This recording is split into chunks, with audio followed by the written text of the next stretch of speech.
Hello दोस्तों, मैं अभिजीत कुमार। मैं इस वीडियो में आज पेमेंट ऑफ ग्रेच्युइटी एक्ट 1972 को कैलकुलेशन कैसे करते हैं, उसका क्या मतलब होता है, हर टर्म के बारे में अच्छी से जानकारी बताऊंगा। मैं हमेशा अपने वीडियो में एम्प्लॉयर की बात करता हूं।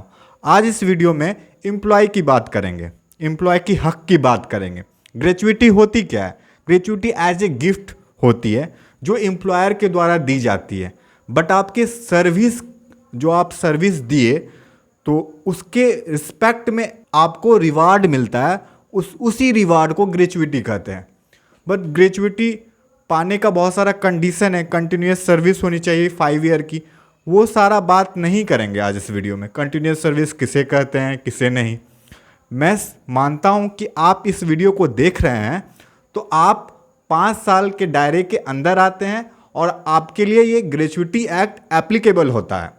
ठीक है, बहुत सारे लोग मेरे इस वीडियो को जो देखते हैं मेरे से बहुत सीनियर हैं, और बहुत सारे लोग ये जो देखते हैं नए नए सर्विस में गए होंगे, नया नया सर्विस ज्वाइन किए होंगे, तो उनको भी पता रहना चाहिए कि मेरा हक होता है ग्रेच्युइटी पाना, जो एम्प्लॉयर हम पे एहसान नहीं करता है। अगर आप कार्ल मार्क्स की फिलॉसफी की बात करेंगे तो कार्ल मार्क्स ने क्या कहा था, जो एम्प्लॉयर ने पैसा अपने कंपनी में लगाया तो एम्प्लॉयर 90% अपने मतलब प्रॉफिट का ले जाता है, लेकिन 90% प्रॉफिट नहीं लेना चाहिए।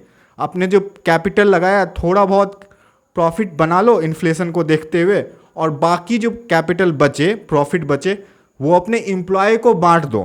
कार्ल मार्क्स की फिलॉसफी है ये, मेरे नहीं है। ठीक है, तो आज मैं अपने टॉपिक पे आता हूँ, हटता नहीं हूँ। कैलकुलेशन बताऊंगा आज ग्रेच्युइटी को कैसे कैलकुलेट करते हैं। ये रहा फॉर्मूला जो सेक्शन 4 क्लॉज 2 के अंदर आता है। ये फॉर्मूला जो आप स्क्रीन पे देख रहे हैं, इसी फॉर्मूला के हर एक टर्म को क्लियर करूंगा मैं। ठीक है, आइए स्टार्ट करते हैं। पहले समझते हैं कि एक्चुअली में एक कहानी समझते हैं। इसी कहानी के फॉर्म में मैं आपको फॉर्मूला बता दूंगा, आपको पता भी नहीं चलेगा। कहानी का बस इतना सा मतलब है कि आपको फॉर्मूला समझ में आनी चाहिए। ये डिपेंड नहीं करता ये कहानी कैसे बनी, क्या बनी। एक समय की बात है जब बहुत सारे इंडस्ट्रियल्स जो होते हैं, एम्प्लॉयर जो होते हैं, आपस में बात कर रहे थे कि हमें एम्प्लॉय को गिफ्ट देनी चाहिए।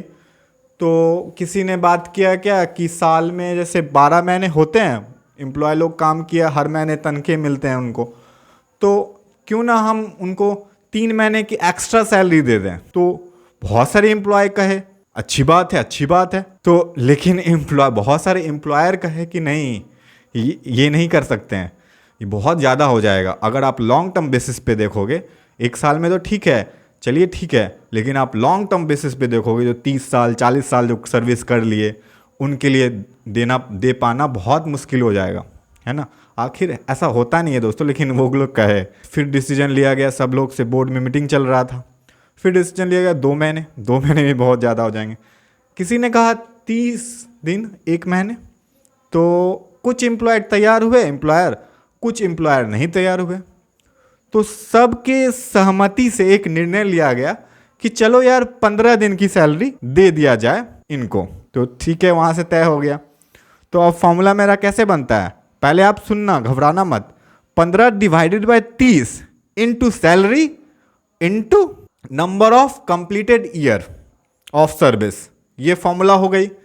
अब आप सोच रहे होंगे कि मैंने तो पहले स्क्रीन पे जो फॉर्मूला दिखाई उसमें 15/26 है, इसमें 30 क्यों, है ना। तो यहाँ एम्प्लॉयर ने सोचा क्या है कि चलो यार मैं 30 दिन की क्यों दूं सैलरी, ये 30 दिन तो मेरा एम्प्लॉय काम किया ही नहीं ना, उसको मैं छुट्टी भी देता हूँ। ठीक है, तो 4 दिन वो हटा दिया छुट्टी का, महीना का, तो 26 दिन बने। तो इसीलिए 15 डिवाइड बाय 26 किया। ठीक है, इनटू किया, फिर आपकी जो सैलरी होती है, सैलरी का यहाँ क्या मतलब है वो आगे बताऊंगा। फिर सैलरी से इनटू किया, फिर number of completed year of service. यहाँ कंप्लीटेड ईयर को समझना जरूरी है दोस्तों। आइए एग्जांपल लेते हैं थोड़ा सा। जैसे 10 साल था, 10 साल में आपका कितना कंप्लीट ईयर है, ये तो कंप्लीट है 10 साल। 10 साल हुआ आपका, 10 साल सर्विस किए, 10 साल। ठीक है, एक 10 साल 3 महीने, है ना। 10 साल 3 महीने को भी 10 साल ही कंसिडर करेंगे। मतलब ये कहा गया एक्ट में, एक्ट ये मानता है कि जो 6 महीने हुआ ना, 6 महीने जो काम कर लिया से ज़्यादा, 6 महीने से जो ज़्यादा काम किया है उसको मैं 1 साल कंसिडर करूँगा। ठीक है, एक्ट ये बोलता है। तो जो आदमी 10 साल 6 महीने 1 दिन किया उसको काउंट करेंगे हम 11 साल। जो 10 साल 6 महीने ही सर्विस किया है उसको भी हम काउंट करेंगे 10 साल ही। ठीक है, तो ये चीज़ क्लियर होनी चाहिए। इसके बेसिस पे एक मतलब एग्जाम्पल भी करेंगे, है ना। आगे चलते हैं। अब यहाँ हम सैलरी की बात कर लेते हैं, जो हम सैलरी पीछे छोड़ दिए थे। तो सैलरी किसको कहेंगे? सैलरी कहेंगे बेसिक प्लस डीए से जो बना वो आपका सैलरी कहलाएगा इसमें, इस एक्ट के अकॉर्डिंग। लेकिन नया जो कोड आया है, न्यू लेबर कोड, उसमें कहा गया है क्या कि सैलरी का मतलब क्या बताया गया है कि बेसिक पे और DA gratuity will have to calculate including other allowances of wages such as traveller, special allowances etc की बात की गई है। लेकिन बट ये एक्ट नहीं बना है अभी तक, तो इसीलिए हम लोग सैलरी का भी मतलब सिर्फ इतना सा लें, बेसिक प्लस डीए। लेकिन एक्ट जरूर ही बन जाएगा, जरूर से ही बनेगा, क्योंकि इसमें राष्ट्रपति का सिग्नेचर तो हो चुकी है, बस इसको इम्प्लीमेंट करना बाकी रह गया है। ठीक है, तो आप फॉर्मूला समझ लिए। तो अब छोटा सा एग्जांपल देख लेते हैं। अगर हम इस एक्ट के अकॉर्डिंग चलें, जो अभी अगर मान लेते हैं लास्ट, अब सैलरी हम कैसे लेंगे? ठीक है, सैलरी तो आदमी की फ्लक्चुएट होती है, तो सैलरी हम काउंट करेंगे जो लास्ट मंथ का जो सैलरी था उससे हम काउंट करेंगे। आइए इसको छोटा सा एग्जांपल के साथ समझते हैं। मान लेते हैं किसी की सैलरी 2,60,000 रुपये थी। ठीक है, और उन्होंने 10 साल सर्विस किया। ठीक है, 10 साल 3 महीने मान लीजिए, 10 साल 3 महीने सर्विस किया, तो उसकी ग्रेचुइटी कितनी बनेगी? कम टाइम पीरियड के लिए कर रहा है लेकिन सैलरी उसकी ज़्यादा है। ठीक है, तो इसकी फॉर्मूला क्या बताया था मैंने?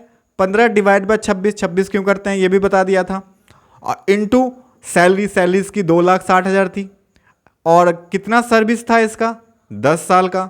10 साल 3 महीने तो 10 साल लेंगे, तो 10 साल 10 इंटू करेंगे, तो इसको आप कैलकुलेट करोगे तो निकल जाएगा 15 लाख रुपए। ठीक है, 15 लाख रुपए इनकी ग्रेचुइटी अमाउंट होगी, और जो इनको एम्प्लॉयर के द्वारा एज ए गिफ्ट के तौर पर मिलेगी, रिवार्ड कह लीजिए। ठीक है, तो ये कहानी थी ग्रेचुइटी की। आशा करते हैं आपको सारा कॉन्सेप्ट क्लियर हो गया होगा।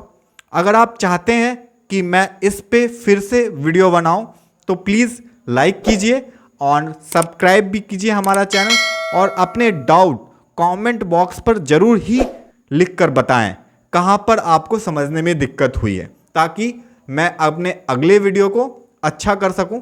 मैं आपको अगले वीडियो में एम्प्लॉयर बताऊंगा कौन होते हैं, अगर हो सके तो, और एम्प्लॉय बताऊंगा कौन होते हैं, और आगे अच्छे से चलेंगे फिर। ठीक है, बाय बाय दोस्तों।